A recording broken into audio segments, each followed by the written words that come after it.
Baik, terima kasih Dr. Agus. Selanjutnya kita menginjak materi ketiga dengan judul Benda Asing Saluran Nafas yang akan dibawakan oleh Dr. Iwayan Sucipta, spesialis TKN konsultan. Selamat pagi, Dr. Iwayan. Selamat pagi, Dr. Putu. Selamat pagi, Dr. Putu. Pagi, ya. Baik, sebelum Dr. Wayan menyampaikan materinya, saya akan bacakan CV beliau. Iwayan Sucipta, Dr. Iwayan Sucipta lahir pada tanggal 24 Agustus 1971. Beliau menempuh pendidikan kedokteran di FK Udayana dan beliau mendapatkan gelar konsultan pada tahun 2012. Saat ini beliau bekerja sebagai staf medis Departemen THTKL FK Udayana, Rumah Sakit Umum Pusat Sanglah. Dan juga beliau menjabat sebagai Kepala Divisi Bronkoespagologi Departemen THTKL Fakultas Kedokteran Universitas Udayana Rumah Sakit Umum Pusat Sanglah. Baik, selanjutnya saya persilakan kepada Dr. Iwayan Sucipta untuk menyampaikan materinya kurang lebih 10 menit. Silakan, Dok. Selamat pagi. Terima kasih kepada moderator Dr. Putu. Terima kasih kepada PPID, KODIBE, serta PP Pratikal yang telah memberikan kesempatan kepada saya untuk ikut sharing pada kegiatan ini. Yang kami hormati Profesor, Senior Sejawat, serta seluruh peserta webinar. Pada kesempatan ini saya diberikan tugas menyampaikan tentang benda asing saluran nafas. Topik ini kami pilih karena aspirasi benda asing saluran nafas masih merupakan suatu tantangan dalam diagnosis dan penanganannya. Sebab gejala klinisnya sangat bervariasi dan keterlambatan diagnosis dapat meningkatkan morbiditas dan mortalitas. Benda asing saluran nafas adalah terdapatnya benda yang normalnya tidak ada dalam saluran nafas.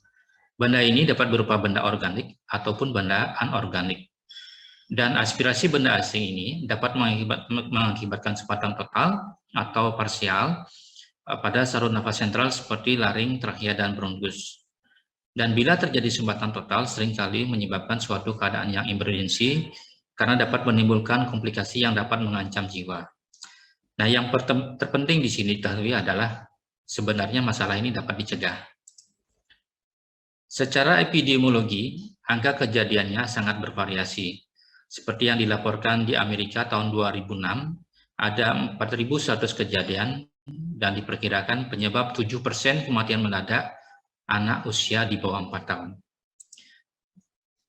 Di Cina, dalam kurun waktu 5 tahun dilaporkan 200 kejadian dari usia 0 sampai 14 tahun, sekitar 92% ini itu adalah anak-anak di bawah usia 3 tahun.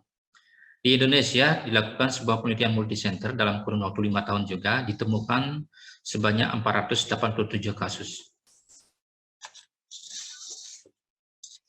Dengan faktor predistribusi pada anak-anak adalah di mana gigi geligi belum tumbuh dengan lengkap, dan biasanya anak mempunyai orientasi memasukkan benda ke dalam mulut. Demikian juga bahwa koordinasi menelan dan penutupan glutisnya belum sempurna.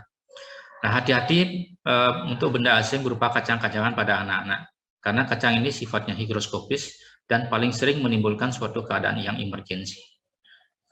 Pada orang dewasa, faktor predisposisinya antara lain pasien dengan retardasi mental, demensia, kemudian peminum alkohol, pengguna obat sedatif, atau pasien dengan trauma kecelakaan lalu lintas, atau suatu kecerobohan yang biasanya terjadi pada saat bekerja, seperti pada tukang jahit atau tukang bangunan. Nah, ini adalah anatomi saluran nafas sentral, tidak terlalu banyak kita bahas. Yang perlu diperhatikan di sini adalah bahwa diameter trachea untuk anak-anak adalah sangat kecil, sehingga sedikit saja mengalami sumbatan oleh benda asing atau mengalami proses inflamasi akibat benda asing tersebut, maka lumen akan menyempit dan jalan nafas akan tertutup, pasokan oksigen akan berhenti dengan cepat dan cepat mengalami keadaan hipoksia. Kemudian untuk diagnosis kerja benda asing itu dapat ditegakkan melalui anamnesis, manifestasi klinis, dan radiologis. Nah, dari anamnesis biasanya ada tanda klasik, adanya riwayat aspirasi berupa tersedak, ada batuk dan sesak. Nah, tersedak ini harus dibedakan dengan tertelan ya, karena jika tertelan masuknya bukan ke saluran nafas tapi ke saluran cerna. Kemudian dari anamnesis dapat ditanyakan adanya saksi yang melihat, tanyakan duplikasi bendanya, serta tanyakan kapan waktu kejadian. Namun hati-hati ya, kadang-kadang kita tidak mendapatkan keterangan yang jelas antara adanya tersedak atau tidak, atau antara aspirasi atau tertelan. Kemudian manifestasi klinisnya juga sangat bervariasi. Tanda klinis yang jelas dan khas adalah sebagai berikut. Sumbatan parsial di rahang biasanya ada tanda yang muncul berupa batuk dan sesak, ada choking, ada gagging, stridor inspirasi, dan retraksi otot-otot pernafasan. Tanda khasnya adalah yang di laring itu suara parau. Nah, bila terjadi sumbatan total, bisa terjadi aponia, bahkan bisa sampai sianosis. Untuk sumbatan parsial di trachea serupa dengan yang di laring, namun tak ada tanda khas, yaitu adanya audible slap atau palpatoritude, di mana saat pasien batuk ada suara hentakan di daerah leher saat auskultasi, kemudian ada suara hentak atau terabah hentakan di leher pada saat palpasi. Kemudian bisa juga terdengar asthmatoid wheezing di kedua lapangan paru. Dan bila terjadi sumbatan total,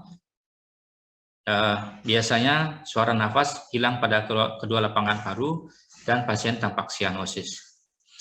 Untuk sumbatan parsial di bronkus, itu di samping ada batuk dan sesak, ada juga tanda khas yaitu terdengarnya wheezing dan penurunan nafas, suara nafas yang ipsilateral. Nah, bila terjadi sumbatan total pada daerah bronkus, itu akan terjadi hilangnya suara nafas yang ipsilateral. Kemudian perlu diketahui bahwa ada tanda dan gejala yang jelas, namun kadang-kadang ada tanda dan gejala yang tidak jelas, seperti yang dilaporkan oleh beberapa peneliti seperti Simon, Tanskilar, Moteralo, dan Dero ini.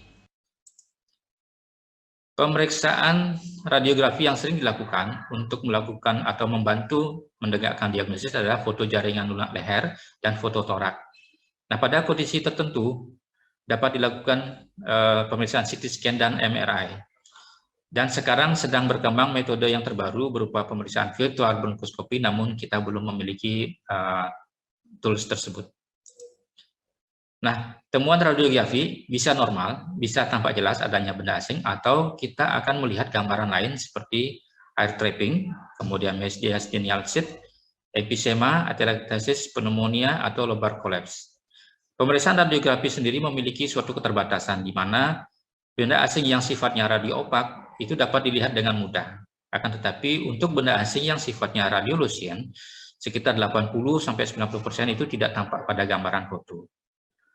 Nah, bila benda asing ini berada lebih dari 24 jam di saluran nafas, akan menimbulkan suatu komplikasi baik berupa emphysema, atelectasis, pneumonia, ataupun mediastinal cyst. Nah, gambar ini dapat membantu kita untuk mengarahkan diagnosis yang kita sebut dengan secondary radiographic sign.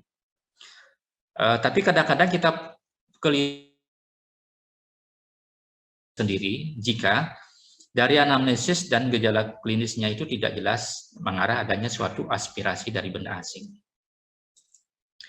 Dengan demikian, diagnosis benda asing saluran nafas dapat dengan mudah ditegakkan bila ada saksi dan dari anamnesis dan manifestasi klinisnya tampak adanya tanda klasik serta radiografi menunjukkan adanya benda asing. Namun, menjadi sulit ditegakkan bila tidak ada saksi dan dari anamnesis dan pemeriksaan klinisnya atau manifestasi klinisnya tidak ada tanda klasik, serta pemeriksaan radiologinya tidak menunjukkan adanya gambaran benda asing. Berdasarkan permasalahan tersebut, mengutip pernyataan seorang ahli bernama Dero, menyebutkan bahwa adanya riwayat aspirasi jangan pernah diabaikan, sementara tidak ada riwayat bisa menyesatkan. Nah, bila menemukan ada riwayat dan hasil pemeriksaan fisik mengarah dan tetapi pada radiografi tidak ditemukan, hal tersebut merupakan indikasi dilakukan bronkoskopi. Nah, ini menjadi pegangan dalam melakukan diagnosis dan tata laksana benda asing di saluran nafas, di mana diperlukan suatu indeks kecurigaan yang tinggi agar dapat melakukan tata laksana yang tepat untuk mencegah komplikasi. Nah, bagaimana tata laksana jika kita berada di luar rumah sakit rujukan? Lakukan diagnosis pasien. Pertama, dengan anamnesis untuk menggali riwayat tersedaknya. Kemudian kedua, lakukan pemeriksaan fisik untuk melihat tanda dan gejala aspirasi. Dan ketiga, lakukan pemeriksaan radiologi untuk melihat adanya benda asing. Nah, bila ditemukan salah satu saja dari 3 hal tersebut, maka rujuk ke rumah sakit yang fasilitasnya lengkap. Dengan catatan, bila ditemukan tanda obstruksi saluran napas parsial dengan tanda bahwa pasien masih bisa batuk, pasien menangis, kemudian berbicara, dan masih terdengar adanya wheezing dan stridor, itu berarti masih ada jalan udara ke dalam paru-paru. Jangan lakukan intervensi dan segera rujuk. Akan tetapi, bila ditemukan obstruksi saluran napas total dengan tanda pasiennya aponi atau cyanosis, maka lakukan tindakan manuver seperti backflow, chest thrust, atau Heimlich. Nah, ini adalah beberapa teknik manuver seperti Heimlich manuver, chest thrust, dan backflow. Nah, untuk penanganan di IGD rumah sakit rujukan, itu kita lakukan terapi suportif dengan oksigenasi, monitor kardiopulmonal, kemudian dipasang intravenous line, kemudian minta duplikasi bendanya, lakukan ekstraksi benda asing tersebut dengan bronkoskopi. Nah, jika gagal, ekstraksi benda asing tersebut bisa dilakukan cervicotomy, tracheostomy, ataupun torakotomi sesuai dengan lokasi sumbatan dan jenis benda asingnya. Seperti yang disampaikan pada pendahuluan tadi bahwa problem ini sebenarnya dapat dicegah. Nah, yang perlu atau penting diberikan edukasi ke masyarakat adalah jangan memegang benda dengan cara menggigit dengan gigi. Kemudian jangan memberikan makanan yang harus dikunyah bila tidak punya geraham, terutama pada anak-anak dan orang tua. Jangan membiarkan anak makan dengan berlari atau bermain. Kemudian jangan berbicara, tertawa, atau terkejut bila ada makanan di dalam mulut, atau jangan mengejutkan orang yang sedang makan. Itu pesan-pesannya. Kemudian take home message. Nah, jika menemukan kasus ini, pastikan itu aspirasi atau tertelan. Jika aspirasi, harus yakin, karena seringkali akan mengalami suatu perdebatan untuk dilakukan tindakan bronkoskopi. Dan kondisi ini menyebabkan risiko terjadinya komplikasi terlalu tinggi. Bila dibiarkan tidak diterapi, maka kirim ke rumah sakit yang mempunyai alat dan endoskopis. Kesimpulan, nah, untuk menegakkan diagnosis benda asing saluran nafas ini bisa dengan mudah atau bisa sulit. Nah, untuk itu diperlukan suatu kecermatan, pemahaman, dan kecurigaan yang tinggi untuk menduga adanya benda asing saluran nafas. Dan diperlukan asesmen yang sistematik untuk menentukan perlu tidaknya kita melakukan bronkoskopi untuk menghindari bronkoskopi yang tidak perlu. Nah, kami berikan salah satu contoh kasus kesulitan dalam melakukan diagnosis.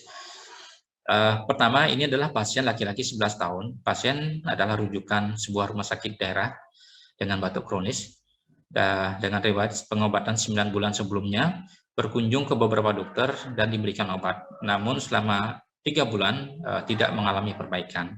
Kemudian dirujuk ke dokter spesialis, dilakukan fototorak dengan hasil diduga suatu proses spesifik di daerah paru-paru dan diberikan OAT. Namun selama evaluasi 6 bulan tidak ada perubahan. Kemudian pasien dirujuk. Dari hasil foto, itu tampak gambaran dicurigai benda asing. Kemudian dilakukan analisis secara mendalam. Pasien menyebutkan bahwa sekitar sebelum kejadian awal batuk, pasien merasakan giginya tanggal. Saat itu pasien merasa giginya hilang, entah tertelan atau jatuh. Nah, dari pemeriksaan fisiknya terdengar wheezing halus di lapangan paru kanan. Sehingga dicurigai bahwa kemungkinan besar telah terjadi aspirasi gigi susu yang tanggal ke saluran nafas. Nah, keputusan dilakukan bronkoskopi dan ternyata ditemukan gigi ya di main bronkus kanan. Nah, ini giginya karena infeksi terlalu lama, kesulitan untuk ekstraksi, maka dilakukan torakotomi. Kemudian ini ada beberapa contoh kasus yang mudah untuk didiagnosis. Ini adalah perempuan 15 tahun dan 16 tahun dengan jarum pentul, itu jelas kelihatan jarum pentulnya. Ya. Ya, yang ini laki-laki 30 tahun dengan benda asing, ini patahan kanul tracheotomi ya. Jadi patahannya ini jelas kelihatan di bronkus kanan. Nah, ini laki-laki 15 tahun dengan benda asing paku pin ya. Jadi ini paku di bronkus kiri ya, di bronkus kiri ya, dilakukan ekstraksi dengan fleksibel bronkoskopi ya. Jadi berhasil dikeluarkan. Nah, demikian dari saya, semoga bermanfaat. Terima kasih.